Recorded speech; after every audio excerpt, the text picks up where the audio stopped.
These are some of the best art pieces of all time. And these here are some of the insane art pieces that have been made by AI in just the last few months. But has AI really made it possible for anyone to be an artist? In this video, I'm going to find out by trying it for myself. So there have been a few AI models that have been released recently, but one of the best ones for creating art is Midjourney. And the cool thing about Midjourney is anyone can use it for free just by adding it to the Discord server. Alright, so this is my first time actually ever using anything like this. But apparently you just type in /imagine and then you type in whatever you want and that's going to come up as an image. The Pixar lamp being held by an alien. That's just the best I can come up with. Waiting to start, and then it takes about 60 seconds and then it will give you 4 images back within that time apparently. Okay, so this is only 12% loaded. So it shows you the basic blurred versions as it creates it. Oh my god, that's so cool! And it's so like high definition as well. Okay, so it's sort of like an alien here, there's something here. It looks like an alien mixed with a lamp rather than an alien holding a lamp. I'll try and refine that. I'll try and say an alien holding a lamp rather than saying a Pixar lamp as well. See if this comes up with anything that looks a little bit closer to what we want. Okay, this is looking spooky. Oh, it just looks like a horror movie. It looks like... Oh my god! This is terrifying. It's like a horror movie about a lamp attacking you in the night or something. I think it's when the lamp mixed with alien root again. It looks pretty cool. Whoa. Anyway, since I sort of know how to do it, what I think I'm going to start with is I'm going to try and copy the Mona Lisa and see if I can make that with AI. Alright, so this is what the Mona Lisa looks like. I feel like it's going to be difficult because there's not many like distinguishing features about her. It looks like just a woman from whatever century that she came from. I might have to look that up. There's what? Water in the background. So essentially I think I'm going to have to type in something to do with like beautiful woman from the Middle Ages. Da Vinci was alive in the 1400s, so around that sort of time period. She's got curly hair somewhat. She's got a veil on, is that what it's called? Let's just try something to start with. Beautiful woman from the 1400s with her arms crossed. There's quite a few details in there. I don't know if that will make it any better or if it will make it worse. Okay. Okay. Interesting. Okay. We've got the whole dark hair going on. That's working for us. Okay. I think this isn't even that far off, to be honest. Oh, look at the dresses. They're starting to look realistic. I think they're wearing veils. Wow, look at that. I'm not even going to lie. This picture here of this woman, or maybe even any of these women, I feel like I prefer them to the Mona Lisa. The Mona Lisa's boring. I don't know if she's poor or not, but she looks a little bit poor, so I'm going to say a beautiful poor woman from the 1400s with her arms crossed in front of a river. That looks like a lot of information. Okay. Interesting. Interesting. Oh, look at that one. That looks cool. Wow. These are actually like really good images. I feel like art snobs would love this sort of emotion portrayed on her, you know? And this one looks really cool. This one looks like it's probably more Indian sort of robes and everything. Alright, I'm going to give it one last go and I'm going to try and just give it as much information as possible and see if it will get anywhere close to it. Beautiful poor woman from the 1400s wearing a blouse with a veil and with her arms crossed in front of the river on a balcony. And she has brown curly hair. I'm expecting this will be way too much information, but I'm gonna give it a try regardless. She got an afro here? Okay. This looks more like a maid. Holy shit. That's turned out so good. It's got the river, she's got the brown curly hair, she looks poor, she's wearing a... Well, she doesn't look poor, she looks like she's got money. She's wearing a veil, she's got a blouse. I think the only reason it doesn't look like Mona Lisa really is because it's got too much detail and too much art to it, I guess. Like, it's obviously taking on different art styles. This might be cheating some way, but I'm going to copy this and I'm going to try and say in a Da Vinci style. And if it can do this, I'll be impressed. Interesting, it looks more dull on sort of more brown textures. Oh my god, it's got the green in there, it's got the blouse. Holy shit, okay.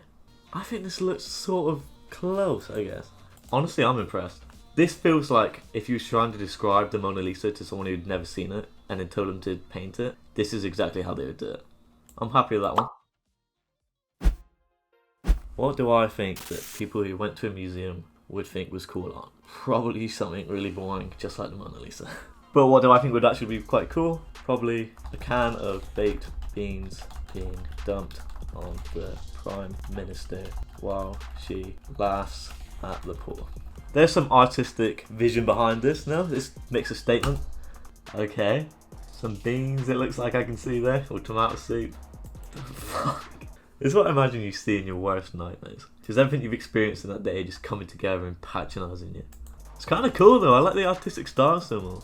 It does just look like they're laughing at some baked beans rather than actually being dumped on them and laughing at the poor. I'm going to improve it by saying British Prime Minister with beans on head and crying.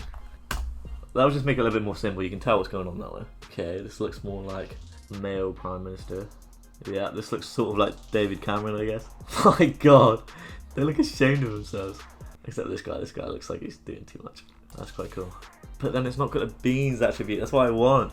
The baked bean warrior eating baked beans in the cinema and cursing out everyone around him for not eating baked beans. Come on, please work. Okay. Oh my god. No. What the fuck? Oh, that's actually kind of cute. Ooh. Why is it so weird? Oh, okay. He's eating baked beans now. I like that.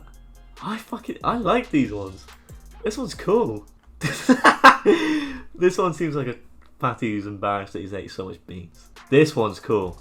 I'm gonna make this my masterpiece here. I'm happy with this one. Now, is there actually any skill or talent in creating AI art? To try and answer that question, I spent hours going through the internet trying to find out exactly how the professionals do it. The first tip I came across was to look through other people's art and find a prompt that inspires you.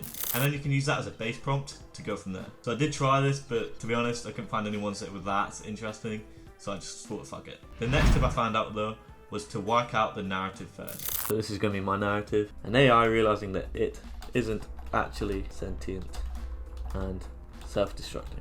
Let's just see what it comes up with. I'm hoping that I'll get a good version quite fast because I don't have many free uses left.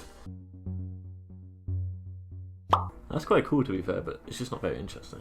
It's quite hard to get the narrative how you want, but that leads us to tip number 3. Saying the same thing in a different way can get you the result you're looking for. Artificial intelligent beings exploited in a sweatshop to make art in the style of 1940s German propaganda posters. Oh my god, this is actually looking cool. I feel like it doesn't mean a lot, but I like this style of it, that's cool. A sweatshop comprising of hundreds of AI robots. Wow, I like this top one. It looks like they're all lined up to go do it. This one's kind of cool. AI workers being forced to create art by humans. It's so weird how it always starts off so creepy. That looks terrifying. So it is possible to stylize the pictures using things like monochromatic and limited color palette, but to be honest I forgot to do that, so I didn't do it. AI robots in a sweatshop being forced to work for humans. Wow, I quite like these ones. This one here looks like AI roaming the world. Imagine AI robot making a spreadsheet on a computer. Okay, interesting. They don't really look like they're using a computer. Right, I'm going to try a final one with my last credit that I can use. Change content. Alright, so the final tip is you can use terms like highly detailed and AI to change the aspect ratio. So it's not always a boring low resolution square. Okay, this will be the final one. Let's just see how it turns out. Whatever it turns out with, we have to accept. 11%. Okay. Well, this is making me nervous, you know. Well, this one's quite cool. I like this bottom right one, you know. Alright, so after spending a few hours learning how to use AI art, these 3 here are the best images that I could come up with. And then these here are the images that random people online have come up with. So as you can see, there's a massive skill difference in what you can do. So I'm going to conclude that actually there is some skill and talent in creating AI art.